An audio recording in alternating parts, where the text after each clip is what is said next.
अब आपके सामने मौजूद है क्वेश्चन नंबर 37। एक लिमिटेड कंपनी ने 1,05,000 अंश 10 रुपये वाले 20% प्रीमियम पर निर्गमित किए। अगर हम 20% प्रीमियम की अगर बात करते हैं तो इसका मतलब है 10 रुपये का 20% यानी कि 2 रुपया होगा। इसका मतलब है इस यहाँ पर 2 रुपये का प्रीमियम चल रहा है। 2 लाख अंशों के लिए आवेदन राशि प्राप्त हुई, यानी कंपनी को तो 1,05,000 शेयर ही चाहिए, लेकिन इनके पास जो एप्लीकेशन आती है वो 2 लाख शेयरों की आती है, जिनमें से इन्होंने 50,000 अंशों की राशि को खेद पत्र के साथ वापस लौटा दिया है। 1,25,000 अंशों के आवेदकों को 85,000 अंश आवंटित किए गए तथा 25,000 अंशों के आवेदकों को बचे हुए अंश अनुपातिक रूप से आवंटित किए गए। आवेदन पर 5 रुपये, आवंटन पर 3.5 रुपये। यहाँ पर 2 रुपये प्रीमियम का शामिल है क्योंकि इन्होंने कहा है प्रीमियम सहित, और शेष अंतिम याचना पर। इसका मतलब ये है प्रीमियम को मिलाकर के टोटल 10 और 2 रुपये प्रीमियम के तो 12 रुपये होने चाहिए। यहाँ पर 5 रुपये एप्लीकेशन पे 3.5 रुपये मिला दिया जाए तो 8.5 रुपया ही होगा। इसके बाद 3.5 रुपये और बचेंगे तो वो अंतिम याचना पर लगा दिए जाएंगे, यानी फाइनल कॉल 3.5 रुपये की होगी। मिस्टर ए, जिसके पास 500 अंश आवंटित किए गए थे, वह केवल आवेदन राशि ही चुका सका। इसको आवंटन में तीसरा दर्जा प्राप्त था। इसके अंशों का हरण कर लिया गया। हरण किए गए अंश 20% कटौती पर पुनः निर्गमित किए गए। 20% कटौती का मतलब होता है 10 रुपये का अगर 20% काटेंगे तो 2 रुपया कट जाएगा। इसका मतलब है वह 10 रुपये में से 2 रुपया निकाल देंगे तो वह शेयर 8 रुपये के हिसाब से रीइशू हुआ है। जर्नल प्रविष्टियां कीजिए, रोकड़ पुस्तक तथा आर्थिक चिट्ठा भी बनाइए। तो यहाँ पर सभी चीज़ें मांगी गई हैं। सवाल के मुताबिक अगर आप ध्यान से देखेंगे तो कंपनी को 1,05,000 शेयर ही चाहिए, जबकि एप्लीकेशन बहुत ज़्यादा प्राप्त हुई है। इसके टुकड़े 3 हो गए। पहला टुकड़ा 50,000 शेयर जो कि वापस चला गया। दूसरा टुकड़ा 1,25,000 जिसमें से 85,000 शेयर 85,000 शेयरों को अलॉट किया गया, यानी इनका पैसा शेयर कैपिटल में डाला गया। बाकी जो 40,000 बचेंगे इसमें से उसको अलॉटमेंट पे शिफ्ट किया गया है। तीसरा दर्जा यानी तीसरे नंबर पर 25,000 शेयरों का नंबर आता है। इनको अनुपातिक आधार पर दिया गया है, यानी जितने शेयरों की हमें ज़रूरत थी, जितने अंशों की हमें ज़रूरत है, यानी कंपनी को ज़रूरत है, कंपनी 25,000 में से उतने अंशों को रखेगी, बाकी के पैसे अगली कॉल पे शिफ्ट कर देगी, यानी अलॉटमेंट पे शिफ्ट कर देगी। चलिए इसकी वर्किंग को देखेंगे। वर्किंग इसकी बहुत महत्वपूर्ण है। यदि आप वर्किंग समझ जाएंगे तो समझ लीजिए सवाल भी समझ जाएंगे। वर्किंग आपकी स्क्रीन पर मौजूद है। यहाँ पर आप देखेंगे तो सबसे पहले हमने यहाँ पर जो लिखा है, कंपनी को कितने की ज़रूरत है? 1,05,000 अंशों की ज़रूरत है। कंपनी के पास एप्लीकेशन कितने का प्राप्त हुआ है? 2 लाख शेयर का। कंपनी ने पहला टुकड़ा 50,000 का जो कि रिजेक्ट कर दिया है, तो पहला दर्जा यानी पहली जो कैटेगरी है वो 50,000 की है, तो वो रिजेक्ट हो चुका है। दूसरे नंबर पर इन्होंने 1,25,000 शेयर को डाला है, जिसमें से इन्होंने 85,000 शेयर के पैसे शेयर कैपिटल में ट्रांसफ़र कर दिए हैं। उसके बाद जो 40,000 बचेगा उसको अलॉटमेंट पे ट्रांसफ़र कर दिया है। तीसरा दर्जा नंबर आता है थर्ड कैटेगरी, जिसमें से 25,000 शेयर थर्ड पार्ट में रखे गए हैं। इसमें से इन्होंने अपनी आवश्यकता अनुसार अनुपातिक आवंटन किया है। अनुपातिक का मतलब है जितना इनको ज़रूरत है उतना इन्होंने रख लिया है। उसके बाद जितना इन्हें ज़रूरत नहीं है उसको उन्होंने अलॉटमेंट पर ट्रांसफ़र कर दिया। तो इन्हें ज़रूरत 20,000 की होगी। कैसे पता चला? अब आप यहाँ देखेंगे इनको कितने की ज़रूरत है कुल। यहाँ 1,05,000 की आवश्यकता है, तो 1,05,000 के लिए सबसे पहले उन्होंने कैपिटल में 85,000 शेयर ट्रांसफ़र कर दिया, जो कि दूसरी कैटेगरी में से उन्होंने चुन लिया। अब 1,05,000 शेयर के पैसे अगर उनको रखने हैं कैपिटल में तो 85,000 तो यहाँ से रख लिया है। अब कितने बचेंगे? अब बचेंगे 20,000। तो ये जो 25,000 शेयर है इसमें से 20,000 शेयर के पैसे कैपिटल अकाउंट में ट्रांसफर हो जाएंगे, बाकी 5,000 यहाँ बचेंगे उसको अलॉटमेंट पे ट्रांसफ़र कर दिया जाएगा। इसका मतलब है 85,000 और 20,000 ये दोनों मिल करके 1,05,000 की कंपनी की पूंजी बन जाएंगे, और 40,000 और ये 5,000 मिलके 45,000 जो शेयर हैं ये कंपनी के अलॉटमेंट पर, यानी अगली कॉल जो है अलॉटमेंट वहाँ पर ट्रांसफ़र हो जाएंगे। इसका मतलब ये होता है कि 85,000 और 20,000 1,05,000 की मल्टीप्लाइकेशन हम एप्लीकेशन से करके शेयर कैपिटल में ट्रांसफ़र करेंगे, और 40,000 की मल्टीप्लाई और 5,000 यानी 45,000 की मल्टीप्लाई 5 रुपये की जो एप्लीकेशन है उससे करके अलॉटमेंट पे ट्रांसफ़र करेंगे, और 50,000 की मल्टीप्लाई 5 में करके बैंक अकाउंट से रिजेक्ट कर देंगे। तो अब इसको कैसे संभव बनाएंगे, इसको आगे भी समझने के लिए क्वेश्चन में कुछ और भी बातें हैं जो कि बहुत ज़्यादा महत्वपूर्ण है। यहाँ पर हमने सिर्फ कैटेगराइज किया है फर्स्ट, सेकंड, थर्ड, 3 कैटेगरी यानी 3 दर्जों में बांट दिया है। अब इसकी वर्किंग को आगे ध्यान से देखेंगे। कंपनी को 1,05,000 की ज़रूरत है लेकिन एप्लीकेशन 2 लाख से प्राप्त हुई है। हमने यहाँ पर रेटिंग कर दिया है 5 रुपये, यहाँ पर 3.5 रुपये की रेटिंग हुई है जिसमें से 2 रुपये तो प्रीमियम का ही है, तो शेयर का सिर्फ 1.5 रुपया ही होगा। और फर्स्ट कॉल पर यानी final call, first and final दोनों ही ये होगा क्योंकि यहाँ पर पैसा समाप्त हो चुका है, तो ये कॉल 3.5 रुपये की होगी। तो इस प्रकार से कंपनी की कॉलिंग रेट से डिसाइड किया गया है। यहाँ पर मिस्टर ए नाम का एक शेयर होल्डर है जिसने फेल हो गया है कौन सी पेमेंट पर, अलॉटमेंट का और फर्स्ट कॉल का। दोनों कॉल पर पेमेंट रोक दिया है, नहीं दे पाया है। इसको अलॉटमेंट में 3रा दर्जा प्राप्त था। अगर 3रा दर्जा प्राप्त था तो इसका मतलब क्या होता है, 3रे दर्जे में कौन आता है, ये पहला है, ये दूसरा है और ये तीसरा है। 3रे दर्जे का मतलब होता है कि इसमें 20,000 शेयर जिन लोगों को मिला है उन्होंने 25,000 शेयर की एप्लीकेशन लगाई थी। ऐसे ही जो शेयर होल्डर फेल हुआ है उसने भी 500 शेयर के लिए एप्लीकेशन नहीं लगाया बल्कि 500 शेयर पर पैसा रोका है, यानी इसको 500 शेयर मिले हुए हैं, लेकिन इसने मांगा कितना था, अप्लाई कितने किया था ये नहीं मालूम। तो यहाँ पर लिखेंगे मिस्टर ए अप्लाइड फॉर, इन्होंने कितने शेयर मांगे हैं। तो जब 20,000 वालों ने 25,000 के लिए अप्लाई किया है तो 1,000 शेयर जिसको मिला होगा या 1 शेयर मिला होगा तो वो कितने के लिए अप्लाई करेगा, 25,000 अपॉन 20,000। यहाँ पर इस प्रकार से ऐसे करेंगे। हम 500 की मल्टीप्लाइकेशन इसी से करेंगे 25,000 से, और 25,000 20 से डिवाइड करेंगे 20,000 से। यहाँ पर आप ध्यान देंगे हमें अप्लाई निकालना है यानी अप्लाइड, तो यहाँ पर 25,000 शेयर अप्लाइड है जिसमें से 20,000 शेयर हमें मिला है यानी मिस्टर ए को प्राप्त हुआ है। लेकिन मिस्टर ए ने कितने के लिए अप्लाई किया था ये नहीं मालूम है।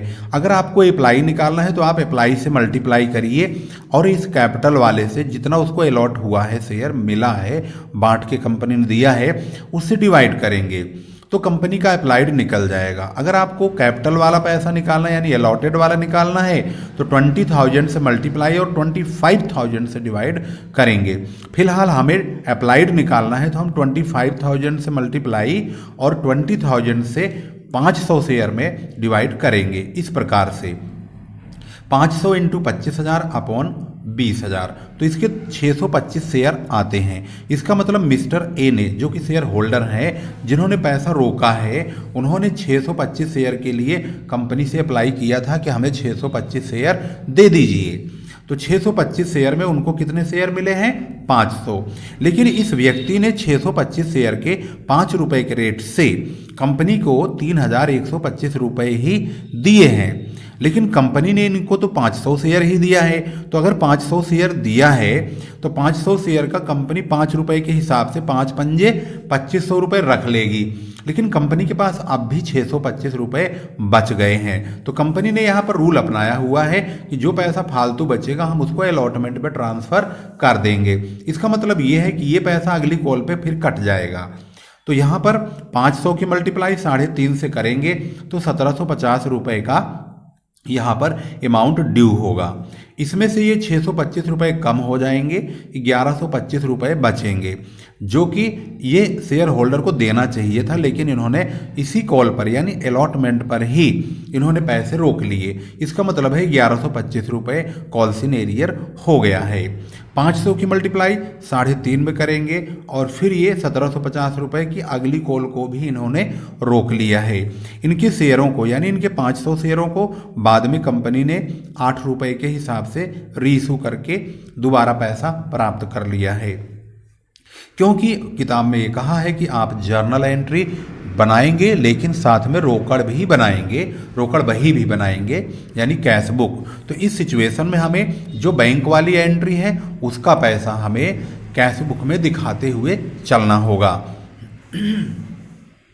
सबसे पहले आपको 2 लाख इंटू 5 कंपनी के बैंक में 2 लाख इंटू 5 10 लाख रुपए प्राप्त होगा। अगर 10 लाख रुपए प्राप्त होगा तो जब हम कैश बुक बनाएंगे तो वहाँ पर आप देखेंगे तो सबसे पहले 2 शेयर एप्लीकेशन के नाम से 10 लाख रुपए लिखे जाएंगे और एप्लीकेशन का पैसा शेयर कैपिटल में ट्रांसफ़र होगा और 2 कॉल पे भी ट्रांसफ़र होगा, रिजेक्ट भी होगा, 3 टुकड़ों में पैसा बंट जाएगा। तो जो पैसा रिजेक्ट होगा उसको भी आप देखेंगे। तो सबसे पहले share application account debit, 2 share allotment और 2 शेयर कैपिटल अकाउंट, ये जो 2 पेमेंट एप्लीकेशन का है ये पैसा अलॉटमेंट पर और कैपिटल पे ट्रांसफ़र हुआ है। तो कैसे हुआ है इसको आप इस टेबल में देख सकते हैं। यहाँ पर आप देखेंगे शेयर कैपिटल का पैसा जो है 85,000 और 20,000, 1,05,000 की मल्टीप्लाइकेशन इसी 5 से करेंगे तो 5,25,000 रुपये शेयर कैपिटल में ट्रांसफ़र हो जाएंगे। 2 शेयर कैपिटल अकाउंट में ट्रांसफ़र हुआ है। इसके बाद ये जो अलॉटमेंट वाला है 40,000 और ये जो 5,000 है ये 45,000 हो गया। इनकी मल्टीप्लाई भी इसी 5 से होगी तो 2,25,000 होंगे, 2 शेयर अलॉटमेंट पे ट्रांसफ़र हो जाएंगे। दोनों मिला के 7.5 लाख रुपए का यहाँ पर इस्तेमाल हो चुका है। लेकिन कंपनी ने ये पैसा रिजेक्ट कर दिया है, 50,000 इंटू 5 यानी 2.5 लाख रुपए रिजेक्ट कर दिया है। इसको हम कैश बुक के क्रेडिट साइड में 22 शेयर एप्लीकेशन के नाम से 2.5 लाख रुपए दिखा देंगे, क्योंकि यह पैसा चला गया है बैंक अकाउंट से वापस चला गया है। जब कंपनी के बैंक में पैसा आएगा तो डेबिट में, लेकिन जब वापस जाएगा तो क्रेडिट में लिखेंगे। इसके बाद कंपनी की अगली कॉल होगी 1,05,000 इंटू 2.5 मतलब 1.5 और 1,05,000 इंटू 2। जब हम 1,05,000 इंटू 1.5 करेंगे तो इस प्रकार से एंट्री होगी। शेयर अलॉटमेंट अकाउंट डेबिट करेंगे, 2 शेयर कैपिटल अकाउंट में 1,05,000 इंटू 1.5 करेंगे तो 1,57,500 आएगा। और जब हम सिक्योरिटी प्रीमियम में डालेंगे तो 1,05,000 की मल्टीप्लाई 2 से यानी 2 से करेंगे 2,10,000 होगा। दोनों मिलाकर शेयर अलॉटमेंट 3,67,500 की कॉल ड्यू होगी। जब 3,67,500 की कॉल हम ड्यू करेंगे तो आप देखेंगे कि यहाँ पर हमने शेयर अलॉटमेंट पर 2,25,000 रुपये ऑलरेडी पहले ही ट्रांसफ़र कर दिया है। तो क्या हमें 2,25,000 रुपये इसमें से मिलेंगे? तो जवाब होगा नहीं, हमें 2,25,000 रुपये नहीं मिलेंगे, बल्कि 2,25,000 रुपये इसमें से कम करके हमें बाकी का पैसा मिलेगा। लेकिन उसमें से भी एक शेयर होल्डर ने, जो कि मिस्टर ए हैं यहाँ पर, इन्होंने 1,125 रुपये काट भी लिए हैं। इसका मतलब ये होता है कि जो कंपनी में पैसा मिलने वाला है टोटल 3,67,500 रुपये मिलने वाले हैं। तो यहाँ पर देखिए अलॉटमेंट का बैंक कितना होगा। 3,67,500 में से 2,25,000 तो वह निकाल दीजिए जो कि कंपनी में पहले से ही अलॉटमेंट पर ट्रांसफ़र हो चुका है। इसके बाद कितना रुपया और मिलना चाहिए? 1,42,500 मिलना चाहिए। ऐसी सिचुएशन में मिस्टर ए ने यहाँ 1,125 का कॉल्सिन एरियर कर दिया है। तो अब कंपनी में 1,125 रुपये तो नहीं मिलेंगे, इसको कम कर दीजिए। अब कितने रुपए मिलेंगे यह देख लीजिए। अब कंपनी में इतने रुपए मिलेंगे 1,41,375 रुपये, यानी 1,42,500 रुपये मिलने वाले थे, लेकिन 1125 का कॉल सिनेरियर हो गया। अब 1,41,325 रुपये 75 रुपये ही प्राप्त होंगे। तो जब हम बैंक अकाउंट बनाएंगे, मतलब कैश बुक बनाएंगे, तो उसमें हम यहाँ पर 2 शेयर अलॉटमेंट के नाम से 1,41,375 रुपये ही दिखाएंगे। अब क्योंकि कैश बुक बनाने के लिए कहा गया है, तो बैंक वाली एंट्री को हमें उसका पैसा यहाँ लिखना पड़ेगा उसके कॉल से। इसके बाद अगली कॉल होगी शेयर फाइनल कॉल, यानी फर्स्ट एंड फाइनल कॉल जो होगा वह 1,05,000 इंटू 3.5 होगा।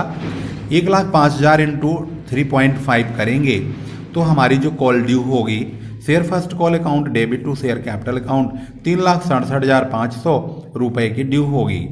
जब इसको हम ड्यू करेंगे तो हमारे बैंक में अब की बार फिर 1,750 रुपये नहीं मिलेंगे, यानी 3,67,500 में से 1,750 रुपये कट जाएंगे।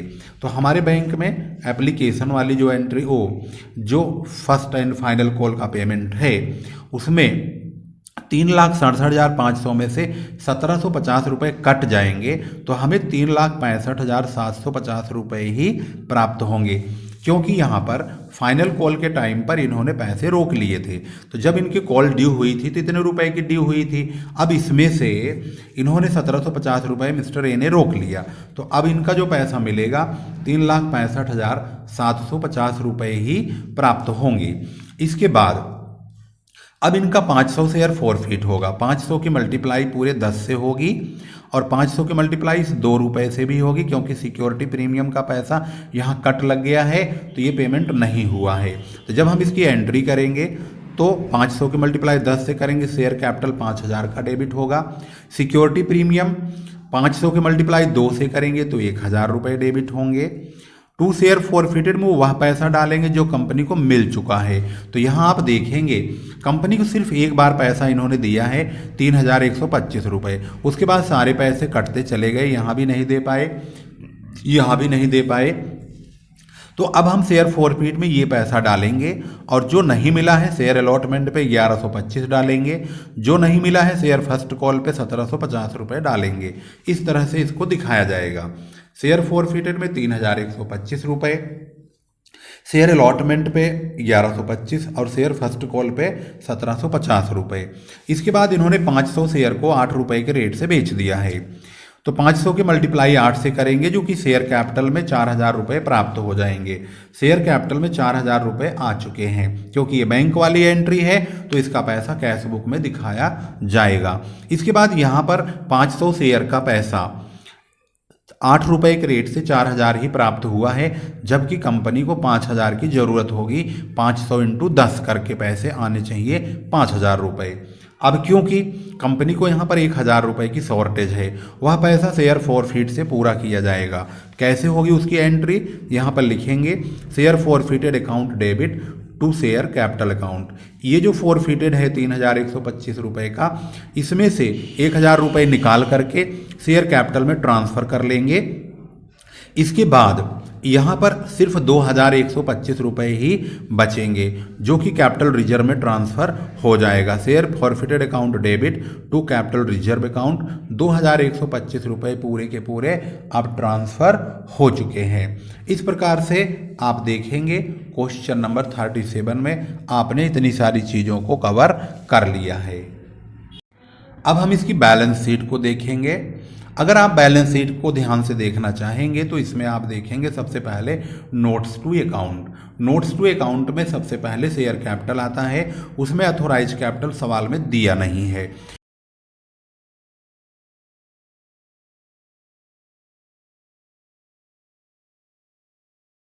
लेकिन उन्होंने कॉल्ड अप पेड अप जो किया है वह यहाँ पर कुछ शेयर फॉरफिट किए थे 500, लेकिन बाद में उसे दोबारा बेच के इन्होंने पैसे पूरे कर लिए, यानी 1,05,000 शेयर के पैसे पूरे 10 रुपये के रेट से 10,50,000 इनके पूरे के पूरे प्राप्त हो चुके हैं। इसके बाद रिजर्व एंड सरप्लस की दूसरी वर्किंग का नोट है, जिसमें कैपिटल रिजर्व जो कि 2,125 रुपये 2,09,000 रुपये का होगा। यह आपको कैसे पता चलेगा कि 2,09,000 ही होगा? इसके बारे में आपको थोड़ा सा वर्किंग चेक कर लेना होगा।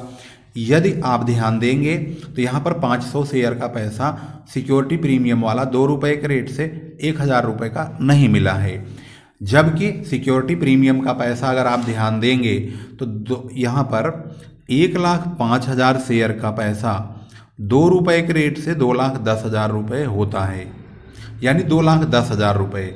अगर इसमें से 1,000 रुपये का सिक्योरिटी प्रीमियम नहीं मिला है तो 2,09,000 रुपये ही प्राप्त होंगे। तो 2,09,000 रुपये ही सिक्योरिटी प्रीमियम के पैसे यहाँ पर लिखे जाएंगे। तो सिक्योरिटीज प्रीमियम का पैसा 2,09,000 ही हमने यहाँ पर लिखा है। इस प्रकार से जो रिजर्व एंड सरप्लस की हेडिंग है उसमें 21,000 मतलब 2,11,125 रुपये होते हैं। जब हम इसकी मुख्य बैलेंस शीट बनाएंगे तो उसमें हम इस रकम को इस प्रकार से दिखाएंगे। Equity and liabilities note number है यहाँ पर।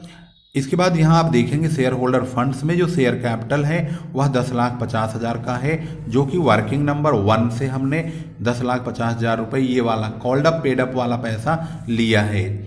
इसके बाद reserve and surplus working note number 2 है, जो कि working note number 2 reserve and surplus 2,11,125 रुपये यहाँ से लिया है, ये रहा। इसका टोटल कर दिया 12,61,125 रुपये बैलेंस शीट का टोटल हो गया। और एसेट साइड में करेंट एसेट्स में कैश एट बैंक के कॉलम में 12,61,125 रुपये लिख करके इसको बंद कर देंगे। इस प्रकार से बैलेंस शीट आपकी पूरी तरह से कंप्लीट हो चुकी है।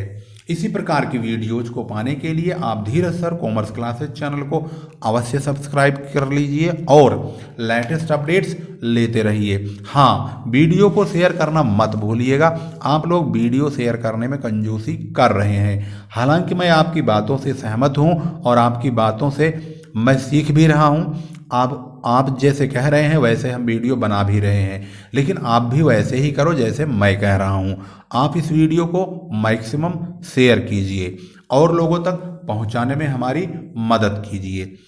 फिर लेकर आएंगे एक खास और महत्वपूर्ण वीडियो। तब तक के लिए नमस्कार, जय हिंद, जय भारत।